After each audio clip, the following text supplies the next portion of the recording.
Bo'lmasa boshlaylik. Американский такой. Американский клише стилda olamizda. Qiziqarli bo'lishdi. Biz amerikanskiy filmlarda katta bo'lganmiz-ku, O'zbekistonda bo'lsa ham. Mana shunaqa kutubxonani nima deydi, stupenkalarida o'tirib, bir ryukzak, Starbucks kofe ham oldim sizlar uchun. Tak, men o'rtoqlar hozir Bostondaman. Bostonda konferensiyaga keldim. AANS, ya'ni American Association of Neurological Surgery, amerikalik neyroxirurglarning nimasi konferensiyasi. Eng katta konferensiyalardan biri dunyo bo'yicha. U Bostonda bo'lib o'tdi. Bostonda, ya'ni Boston o'zi zamonaviy neyroxirurgiyaning tug'ilgan makoni, joyi hisoblanadi. Ya'ni Harvey Cushing zamonaviy neyroxirurgiyaning otasi shu yerda bo'lgan va shu yerda hamma narsani boshlagan. Hozir o'tiribman Garvard universitetida. Garvard universitetini xonasi va library. Tak, o'zimni sal vпечатленияларым haqida gapirmoqchi edim. Ya'ni umuman konferensiyadan vпечатлением, umuman AQShdan vпечатлением ko'p bo'lmadi, 4 kun bo'ldi. Endi hozir 1,5 soatdan keyin poyezdim bor, Nyu-Yorkka ketaman. Bitta sal vпечатлением olsam kerak. Aytmoqchimanki, hozir yoshim 35 da. Birinchi marta AQShga kelishim. Va mana shunaqa eng katta masshtabdagi konferensiyada ham qatnashishim birinchi marta. O'ylab yurdim, o'zi nima umumiy bu hamma narsadan message nima bo'ladi? Yoshlarga, mana shu studentlarga, Toshkentda, O'zbekistonda o'qib yurgan studentlarga kelajakda karyerasini qilish uchun qanaqadir message, ya'ni maslahat bera olaman deb o'ylab yurdim. Bitta fikrga keldim. Bilasizmi nima? Banalni bo'lmasa sizlarga til o'rganish kerak. Hozir kulishimni, til o'rganish kerak. Qanchalik tilni yaxshi bilsanglar, shunchalik yaxshi. Hozir masalan tasavvur qiling. Tasavvur ham qilingda, men masalan kelsam, agar tilni bilmaganimda yoki yarimchala bilganimda nima effekt bo'lardi? Birinchidan, men bu konferensiyada bo'lgan leksiyalarni tushunmasdim ham, yarmidan ko'pini. Chunki bu nafaqat oddiy tilda, ya'ni ilmiy tilda olib boriladigan konferensiya chog'si. Ikkinchidan, tasavvur qiling, konferensiyalardan maqsad nima? Networking, ya'ni odamlar bilan tanishish, odamlar bilan suhbatlashish, qanaqadir bilim almashish, to'g'rimi? Tasavvur qiling, agar yomon tilda gapirsam, meni tushunmasa hech kim, qanaqa bo'ladi effekt? Ko'pchilik men bilan darsh gaplashishni ham xohlamaydi, qanchalik muloyim bo'lishidan qat'iy nazar olsin, chunki tushunmaydi nima deyotganimni. Agar til bu instrument, ya'ni sizni geniyligingizni, agar siz geniy bo'lsangiz o'z sohangizda, o'shani tushuntirib yetkazib berish uchun sizga til kerak baribir. Nima bo'lsa ham. O'shaning uchun eng global message bo'ladi, mana shu til o'rganish. Til o'rganish. Qanchalik ko'p chet tilini bilsangiz, qanchalik ko'p в смысле qualitative and quantitative, ya'ni sifat jihatdan va son jihatdan qanchalik ko'p bilsangiz, shunchalik yaxshi. Qanchalik native, ya'ni o'zini tilida gapiradiganligiga yaqin darajada gapirsangiz, shunchalik yaxshi. Ya'ni qanchalik son bo'yicha ham ko'p deganingiz, masalan, men Xudoga shukr 2 ta chet tilini bilaman. Mana shu konferensiyada ham zo'r narsa bo'ldi. Masalan, ko'pchilik katta meditsinskiy оборудование chiqaradigan firmalar ham Germaniyadan. Gaplashganimda, borib gaplashdim, bu narsa produktlar bilan qiziqqanimda, mana anaqa Bejing qayerda shetdami? Bejga ammitga Germany yozib qo'yganda, Germany. Chunki Germaniyada ishlayman, Germaniyadan keldim.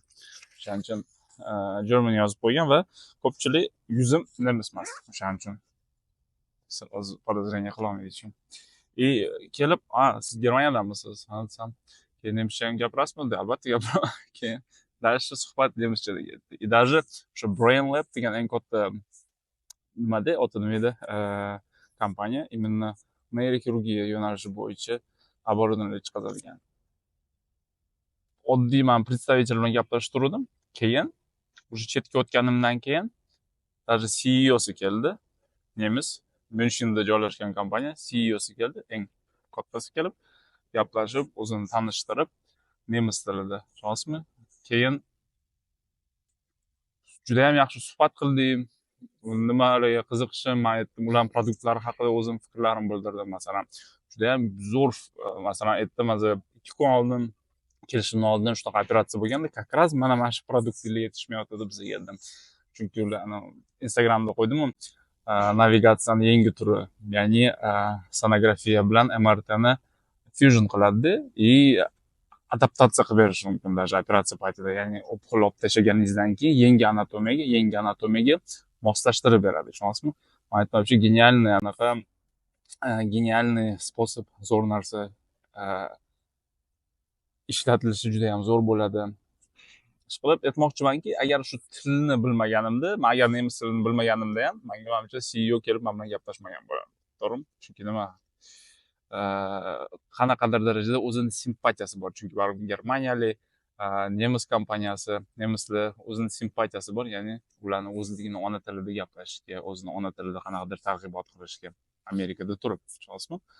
O'shaning uchun o'rtoqlar, do'stlar, til o'rganinglar. Unaqa tilga hech qachon bog'lamanglar qanaqadir politiskiy yoki diniy qarashlarni. Tushunasizlarmi? Bu til, bu instrument. Даже dushmaningizni ham tilini o'rganinglar, agar dushmaninglar bo'lsa hayotda. Tushunasizmi? O'shaning uchun eng главный message shu bo'ladi. Til o'rganish. Va albatta bu instrument orqali odamlar bilan gaplashish, odamlar bilan suhbatlashish, ya'ni bilim almashish. Tushunasizmi? Mana shu konferensiyada nimaga men kelaman? Xudo xolasa kelajakda ham davom ettiraman kelish. Chunki bu yerda juda ham katta, eng katta bilimlar, ya'ni velикие умы deydimi? Mani sferamdagi eng katta представительlar, gigantlar deydi, giants of neurosurgery. Tushunasizmi? Eng katta odamlarni ko'rsangiz bo'ladi. Ular bilan yuzma-yuz ko'rishib, qo'lishib, salomlashib, gaplashsangiz bo'ladi. 2-3 minut bo'lsa ham bilim almashsangiz bo'ladi. Masalan, kecha obedda ham o'tirib, Mustafa Baskaya degan Turkiyadan kelgan neyroxirurg bor. Anaqa Wisconsinda shef, ya'ni boshlig'i universitetda neyroxirurg. Ishqilib, u bilan suhbatlashdim. Chunki baribir backgroundi yana o'xshaydi. Amerikada o'qimagan, Amerikada bitirmagan. 37 yoshida kelib, yana hamma narsani boshidan boshlab, hozirgi paytda neyroxirurgiya universitetdagi neyroxirurgiyaning boshlig'i. Juda ham katta international anaqa studentlar emas, ya'ni shifokorlari bor. Ya'ni microsurgery bo'yicha kurslar o'tkazadi, fellowshiplar qiladi. Ishqilib zo'r odam. Aytmoqchimanki, o'sha odam bilan ko'rishib 10 minut, 15 minut ovqatlanib suhbatlashganim ham bu juda ham katta gap. Aytmoqchimanki, o'sha narsani imkoni bo'ladi agar kelsanglar, o'sha bilimlarni almashasiz, dunyoqarashingiz o'zgaradi. Tushunyapsizmi? Bitta gap bor. Великие умы обсуждают идеи deydi. Tushunyapsizmi? O'shaning uchun g'oyalarni o'rganasiz, dunyoqarashingiz o'zgaradi, hayotingizdagi maqsadlaringiz o'zgaradi. O'shaning uchun o'rtoqlar, til o'rganinglar, dunyoni aylaninglar, odamlar bilan suhbatlashinglar va ko'rasizki, hayotingiz o'zgarib ketadi. Prosta o'tirib hech narsa qilmagandan hech narsaga erishib bo'lmaydi. Xudo sizga beradi agar siz harakat qilsangiz.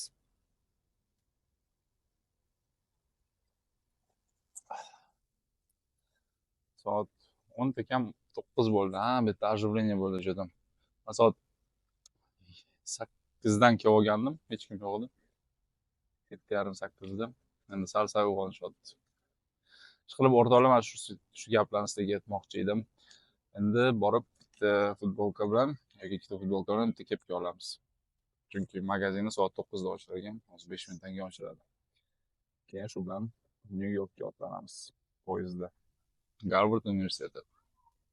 Manimcha eng dunyodagi mashhur universitetlardan biri to'g'rimi? Manimcha eng nomer 1 mashhur universitet desa ham bo'ladi. Hani gaplarni eshitardim-da, nima, Garvardga kirmasdan ham ko'p narsaga erishsa bo'ladi. Ana Zukerberg Garvarddan o'zi ketganu. U Zukerberg. Agar san Zukerbergmisan degim keladi. San Zukerberg bo'lsang, man Zukerbergman keyingi degin, davay ket. O'qish kerak. Iloji boricha eng katta universitetda o'qish kerak. Mani fikrim hali ham shu. Chunki to'g'ri bilimni uyda o'tirib ham internetdan o'qisangiz bo'ladi. Bilimni uyda o'tirib ham olsangiz bo'ladi. Chiqmasdan xonangizdan. Lekin bunaqa universitetda o'qisangiz, bunaqa aytganimdek, birinchidan odamlar bilan suhbatlashasiz. Face to face, ya'ni gaplashasiz, bilim almashasiz. Tushunasizmi? Onlayn baribir bo'lmaydi. Biz qanaqadir ijtimoiy mavjudotmiz. O'shaning uchun iloji boricha katta universitetlarda o'qishga harakat qilish kerak. Iloji boricha katta universitetlarda bilim oshirishga harakat qilish kerak. O'rtoqlar. Shu mani fikrim. Sog' bo'linglar.